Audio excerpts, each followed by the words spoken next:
তব কথামৃতং তপ্ত জীবনং কবিভৃদিতং কল্মষাপহম শ্রবণমঙ্গলং শ্রীমদাততং ভুবি গৃণন্তি এ ভুরিতা জনা।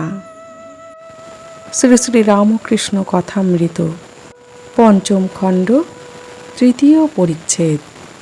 শ্যামারূপ পুরুষ প্রকৃতি, যোগমায়া, শিব কালী ও রাধা কৃষ্ণ রূপের ব্যাখ্যা। উত্তম ভক্ত বিচার পথ। শ্রীরামকৃষ্ণ ভাবস্থ হয়ে বললেন, বলো তোমাদের যা সংশয়, আমি সব বলছি। গোবিন্দ অন্যান্য ভক্তেরা ভাবিতে লাগিলেন। গোবিন্দ বলিলেন, আজ্ঞা, শ্যামা এ রূপটি হলো কেন? শ্রীরামকৃষ্ণ বলিলেন, সে দূর বলে, কাছে গেলে কোনো রং নাই। দিঘির জল দূর থেকে কালো দেখায়, কাছে গিয়ে হাতে করে তোলো, কোনো রং নাই। ঈশ্বরের যত কাছে যাবে ততই ধারণা হবে, তার নাম রূপ নাই। পেছিয়ে একটু দূরে এলে আবার আমার শ্যামা মা, যেন ঘাস ফুলের রং। তাহলে ঠাকুর সন্ধ্যার সময় মায়ের নাম করতে করতে ভাবস্থ অবস্থায় বসে আছেন, আর তখন ভক্তদের বলছেন, বলো তোমাদের মনের যা সংশয় বলো, আমি সব বলছি। তখন গোবিন্দ অন্যান্য ভক্তেরা মনে মনে ভাবতে লাগলেন যে কি জিজ্ঞাসা করি। গোবিন্দ বলছেন যে, আজ্ঞা, শ্যামা এই রূপটি হলো কেন? ঠাকুর বলছেন, শ্যামা দূর বলে, কাছে গেলে কোনো রং নাই। যেমন দিঘির জল আমরা দূর থেকে কালো দেখি, কাছে গিয়ে যখন হাতে করে তুলে দেখি তখন কোনো রং দেখতে পাই না।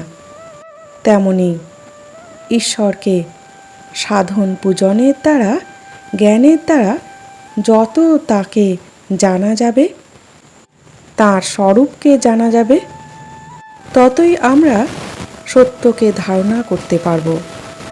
ঠাকুর সত্যকে খুঁজেছেন, তাই পেয়েছেন।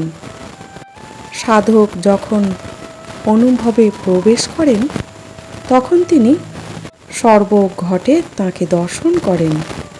তাই ঠাকুর সব কিছুই চৈতন্যময় দেখতেন, কোষাকুষি, চৌকাঠ, সব কিছু।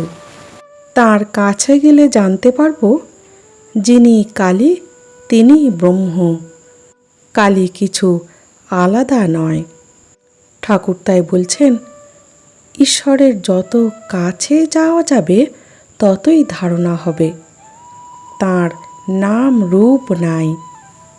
আমরা দূর থেকে কালো দেখি, কাছে গেলে কোনো রঙই নাই। একজন ভক্ত জিজ্ঞাসা করিলেন, শ্যামা পুরুষ না প্রকৃতি? ঠাকুর বলছেন, একজন ভক্ত পূজা করেছিল। একজন দর্শন করতে এসে দেখে ঠাকুরের গলায় পৈতে। সে বললে, তুমি মার গলায় পৈতে পরিয়ে রেখেছ? ভক্তটি বললে, ভাই তুমিই মাকে চিনেছ, আমি এখনো চিনতে পারি নাই, তিনি পুরুষ কি প্রকৃতি, তাই পৈতে পরিয়েছি। তাহলে ঠাকুর বলছেন, একজন ভক্ত পূজা করেছিলেন, আর একজন দর্শন করতে এসে ঠাকুরের গলায় পৈতে দেখল। সে বললে, তুমি মার গলায় পৈতে পরিয়ে রেখেছ?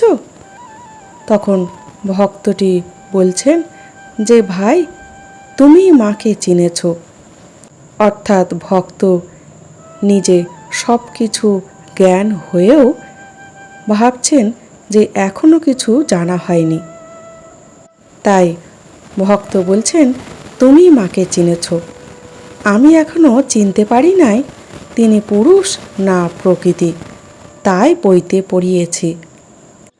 আমরা স্বল্প কিছু জেনে ভাবি সব কিছু জেনে গেছি, আর যিনি সব কিছু জেনেছেন তিনি ভাবছেন এখনো কিছুই জানা হয়নি। শ্রীরামকৃষ্ণ বলিলেন, যিনি শ্যামা তিনিই ব্রহ্ম, যাঁরই রূপ তিনি অরূপ, যিনি সগুণ তিনি নির্গুণ, ব্রহ্ম শক্তি, শক্তি ব্রহ্ম, অভেদ, সচ্চিদানন্দময় আর সচ্চিদানন্দময়ী। তাহলে ঠাকুর সব কিছুই অভেদ দেখছেন। যিনি শ্যামা তিনিই ব্রহ্ম, যিনি রূপ ধরে আছেন তিনি অরূপেও আছেন, যিনি সগুণ তিনিই আবার নির্গুণ। কোনো কিছুকেই অস্বীকার করা যায় না। যখন তাকে খুব কাছ থেকে দেখা যাবে, তাকে জানা যাবে, তখন সকলেই এক বোধ হবে। তাই তিনি বলছেন ব্রহ্ম শক্তি, শক্তি ব্রহ্ম। গোবিন্দ বলিল, যোগমায়া কেন বলে? শ্রীরামকৃষ্ণ বলিলেন, যোগমায়া অর্থাৎ পুরুষ প্রকৃতির যোগ। যা কিছু দেখছ সবই পুরুষ প্রকৃতির যোগ।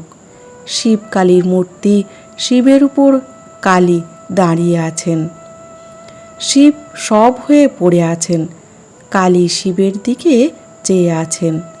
এই সমস্তই পুরুষ প্রকৃতির যোগ। পুরুষ নিষ্ক্রিয়, তাই শিব সব হয়ে আছেন। পুরুষের যোগে প্রকৃতি সমস্ত কাজ করছেন, সৃষ্টি স্থিতি প্রলয় করছেন। তাহলে গোবিন্দ বলল যে যোগমায়া কেন বলে? ঠাকুর বলছেন, যোগমায়া অর্থাৎ পুরুষ আর প্রকৃতির যোগ। পুরুষ আর প্রকৃতি একই সত্তাতে কাজ করছেন, আলাদা কিছু নয়। তাই উদাহরণস্বরূপ বলছেন, শিবের উপর কালী দাঁড়িয়ে আছেন, আর কালী শিবের দিকে চেয়ে আছেন। এখানে শিব নিষ্ক্রিয় হয়ে আছেন, তাই শিব সব হয়ে আছেন।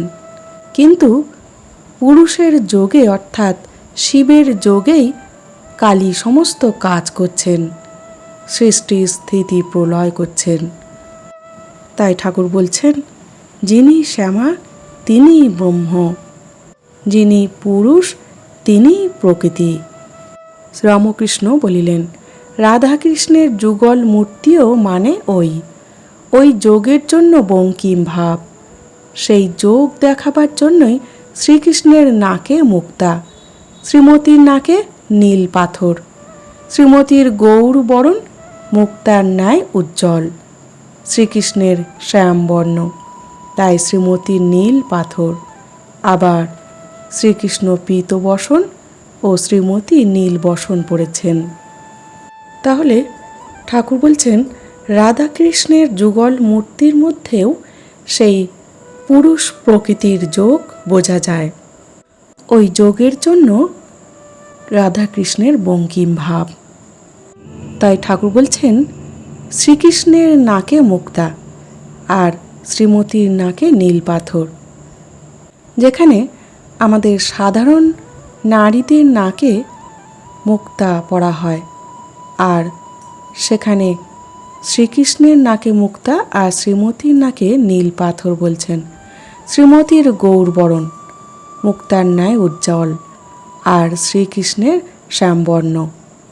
শ্রীকৃষ্ণ হলুদ বসন পড়েছেন আর শ্রীমতী নীল বসন পড়েছেন, অর্থাৎ দুয়ের মধ্যে এক সত্তা।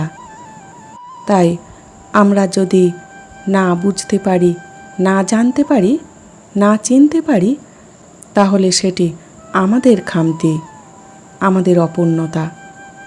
অর্থাৎ আমরা তাকে যথার্থভাবে জানতে পারি নাই।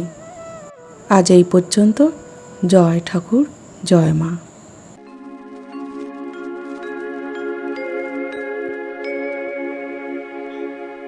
নিরঞ্জনম নিত্যমনন্তরূপম ভক্তানুকম্পা ধৃতবিগ্রহম বৈ ईशावतारम् परमीशमिद्यम् तं रामकृष्णम् शिरसा नमामि।